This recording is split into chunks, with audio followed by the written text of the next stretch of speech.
सुप्रभात छात्रों, आज मैं आपके समक्ष आपका वही पुराना प्रकरण लेकर आपके सामने हूँ। छात्रों, आज हम पढ़ेंगे वितान का पाठ 2। आप जानते ही हैं यह पाठ थोड़ा लंबा है और 3-4 आपकी क्लास में ये खत्म होगा। आपको धैर्य रख के तसल्ली से इस पाठ को सुनना है, समझना है। उम्मीद करती हूँ आप ऐसा ही करोगे। ठीक है बच्चों, पाठ का पठन शुरू करते हैं। पेज नंबर 26 निकाल लीजिए। जहां से हमने छोड़ा था वहीं से इस पाठ का हम पठन शुरू करेंगे। ठीक है, पेज नंबर 26, सेकंड पैराग्राफ जी। अच्छा ये बताइए, इस पाठ का नाम क्या है? जूस। और इसके जो लेखक हैं वो कौन है? आनंद यादव। आनंद यादव। चलो पढ़ते हैं। Second paragraph, page number 26। ठीक है जी। मैं उठ खड़ा हुआ। बाहर निकलते ही मैंने सुना वो क्या बोल रहे थे दत्ता पापा दादा को। अरे बच्चे की जात है, एकाध वक्त सिनेमा देखने चला गया तो कौन सी आफत टूट गई मेरे भाई। एकाध बार सिनेमा में लग गया तो क्या हुआ, इस बात पर उसका पढ़ना लिखना बंद कर देगा क्या? जी आप कहते हैं तो भेज देता हूँ, कल से देखते हैं। एकाध वर्ष में कुछ सुधार हो जाए तो, दादा ने मन मार कर कहा।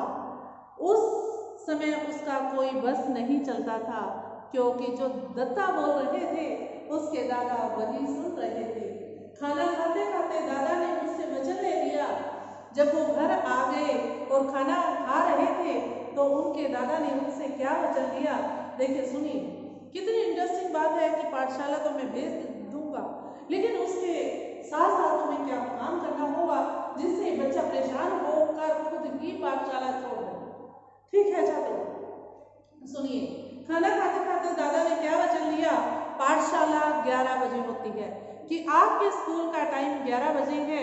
दिन निकलते ही खेत पर हाजिर हो जाना, कि जैसे ही सूर्य निकलेगा आपको सीधा उठकर खेत में जाना है। 11 बजे तक पानी लगाना होगा, खेत में पानी देना है। खेत पर से सीधे पाठशाला पहुंचना है। सवेरे आते समय ही पढ़ने का बस्ता घर से ले जाना है और छुट्टी होते ही घर में बस्ता रखकर सीधा खेत पर आकर घंटा भर ढोर चराना मीन्स भैंसे और गायों को चारा खिलाना।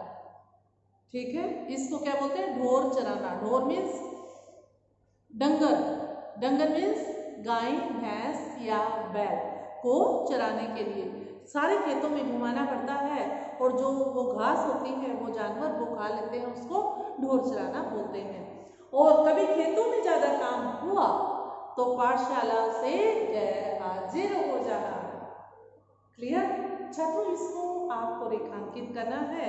उसके दादा ने उनके सामने कौन कौन सी शर्त रखी। ठीक है, इसको रेखांकित कीजिए।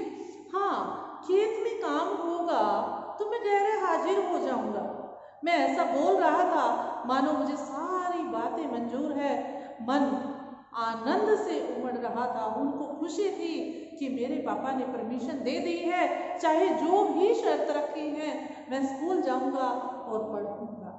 उनके दिल की जो तमन्ना थी छात्रों को पूरी होने जा रही थी। हाँ, इतना मंजूर हो तो पाठशाला चले जाना, नहीं तो यह पढ़ना लिखना किस काम का।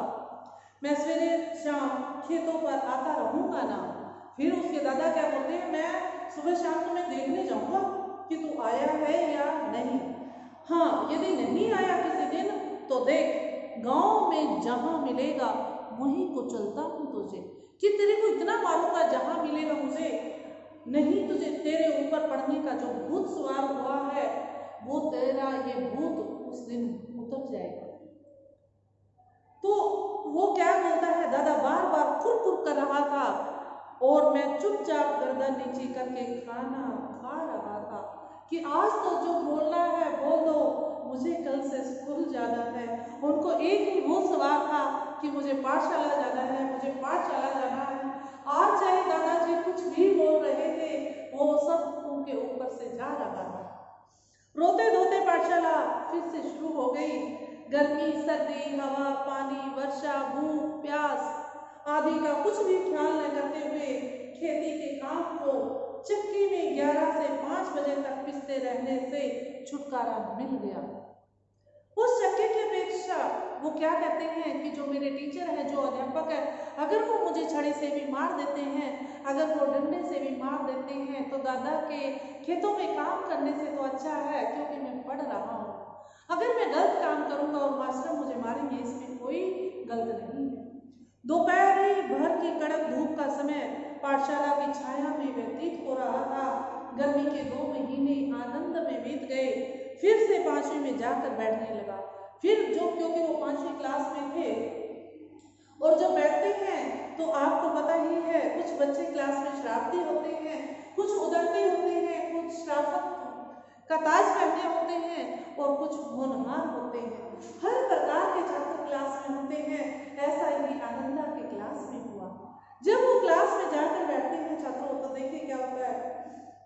5वीं नापास की टिप्पणी नाम के आगे लगी हुई थी। वह 5वीं के ही हाजिरी रजिस्टर में लिखा रह गया था। पहले दिन कक्षा में आया तो गली के 2 लड़कों को छोड़कर कोई भी पहचान का नहीं था। सिर्फ गली के 2 लड़के जानते थे। मेरे साथ से सभी लड़के आगे चले गए थे, क्योंकि उसके पापा ने उसको का स्कूल छुड़वा दिया था।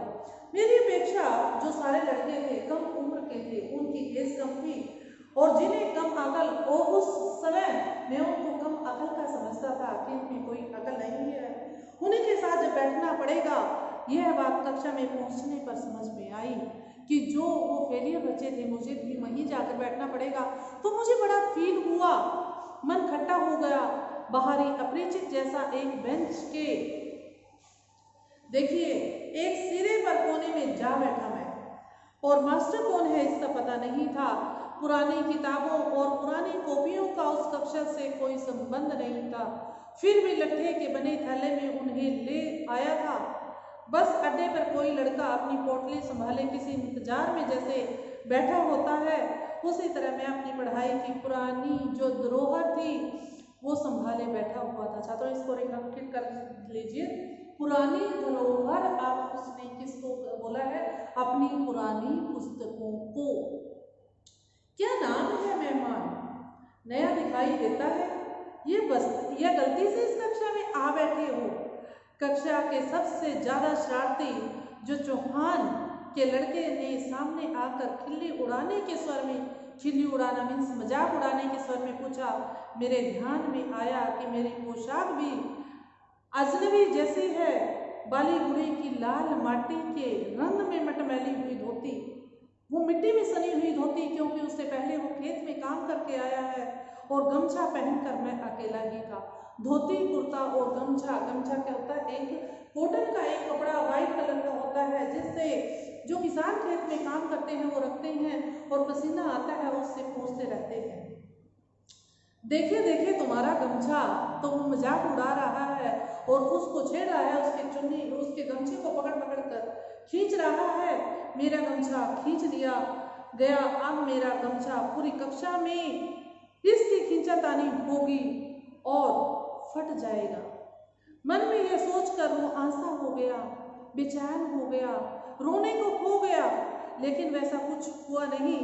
उस लड़के ने उसे अपने सिर पर लपेट लिया और मास्टर की नकल करते हुए उसे उतार कर टेबल पर रखकर अपने सिर पर हाथ फेरते हुए खुश की आवाज दी। इतने में मास्टर आ गए और वह गुंडा झट से अपनी जगह पर जा बैठा, और जो मेरा गमछा था वो टेबल पर ही रह गया। पहले दिन की ही इस घटना ने मेरे दिल की धड़कन को बढ़ा दिया और छाती में धक धक होने लगी। रणनवरे मास्टर कक्षा में आए, जो नए नए मास्टर थे वो कक्षा में आए। टेबल पर मटमैला गमछा देखकर उन्होंने पूछा, किसका है यह गमछा? मेरा है मास्टर। तो उन्होंने बिल्कुल धीरे से स्वर में कहा, मास्टर जी मेरा है। तू कौन है रे? मैं जगाते, पिछले साल फेल होकर इसी कक्षा में बैठा हूँ। गमछा ले जा पहले। उसने छड़ी से मेरा गमछा उठाकर नीचे डाल दिया। मैं उसे उठाने गया तो कहा, यहाँ क्यों रखा है मूर्खों की तरह है? मैंने नहीं रखा मास्टर। उस लड़के ने मेरे सिर से छीन लिया और यहाँ रख दिया। यह चौहान का बच्चा बिना बात के उठक पटक करता है, कहते हुए मास्टर उस लड़के की ओर चले। मास्टर ने मेरे बारे में और भी पूछताछ की और वामन पंडित की कविता पढ़ाने लगे। छात्रों, आज हम इस पाठ का पठन इतना ही करेंगे। इससे आगे जो हमारा चैप्टर होगा वो हमारी नेक्स्ट कालांश में होगा। तब तक आप इस पाठ का पठन इतना ही कीजिए। अगर हो सके तो जितने मैं क्वेश्चन आंसर भेजूंगी उसको बेटा जितने भेजूंगी उतने लिख लेना और याद भी करना। ठीक है छात्रों? पाठ इंटरेस्टिंग है कि एक बच्चा स्कूल जाने के लिए क्या क्या मेहनत करता है, कितनी कितनी तरकीब लड़ाता है कि पापा दादाजी हैं जो किसके सुनेंगे उसके पास जाते हैं। माँ का भी काम में हाथ बटाता है कि माँ ही दादा को मेरी अप्रोच करेंगी, लेकिन माँ बाबा दादा से डरती हैं और वो जो जिनकी मानते थे उनके पास आते हैं और इस तरह से जो आनंद है वो पाठशाला जाने लगता है। जैसा कि आपने सुना, आप भी बच्चों मेहनत से मन लगा कर के पढ़ा करो और अपने पेरेंट्स का कहा माना करो। अगर कहीं भी आपको लगता है कि आप गलत रास्ते पर हो तो बच्चे अपने जो आपके पेरेंट्स कहते हैं या बड़े आपके भाई बहन कहते हैं, प्लीज़ उनका कहा मानकर अपनी जो गलत रास्ता है उसको आप छोड़ दोगे। उम्मीद करती हूँ कि आपको ये चैप्टर समझ आया होगा और मेरी कही हुई बातें भी जो मैं पाठ के दौरान आपको समझाती हूँ बेटा उसको भी ध्यान में रखना और अपने पेरेंट्स का नाम भी रोशन करना। ठीक है बच्चों? जितना मैंने करवाया है उतना पाठ एक बार अपने आप पढ़ना है और क्वेश्चन आंसर लिखने हैं। लिखने के बाद उसकी फ़ोटो लेकर मेरे पास भेजना है। धन्यवाद छात्रों, आपका दिन शुभ हो।